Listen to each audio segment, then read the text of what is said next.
How do you tell the difference between good advice and bad advice when you're first running for office?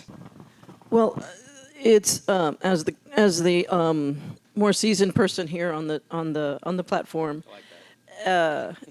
I ran for office in 2004 and was not successful, and but I ran a really good campaign. I found my voice. I developed my confidence. I outraised my opponent, something like 3-1.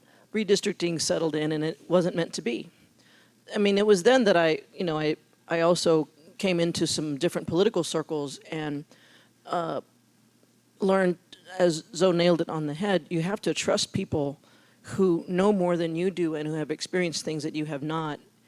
But you can't just trust them blindly. You have to have something there. So for me, that person was James Alderete with message, audience, and presentation. And so he's been my Obi-Wan over the years now. And but then there's the not Obi-Wans who just either love you or they just met you and think that they're know more than you do.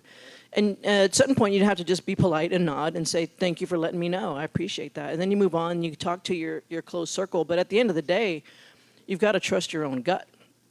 We're all born with instincts. And every pragmatic advisor would have said, don't leave your state house seat and don't run in a race in which the person with the most name ID and the most money is likely to run against you. And I did anyway. I persisted. And I persisted because my instincts after so many battles were also honed and refined, and I knew that my voice mattered. And I wanted to create a movement around housing and affordability and equity with the people who identified with me. And if they were voting for me because I was from El Paso, which happened, then so be it. I want them to connect with government. So the best advice I suppose I got was over the course of the campaign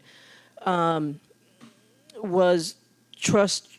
Your voice does matter, Celia. And at some point, I think for women in political office in the public light, we tend to minimize our value and minimize our voice. Whereas I had plenty of people around me who said, your voice matters to me. And these are people who were brand new to me, who didn't know me.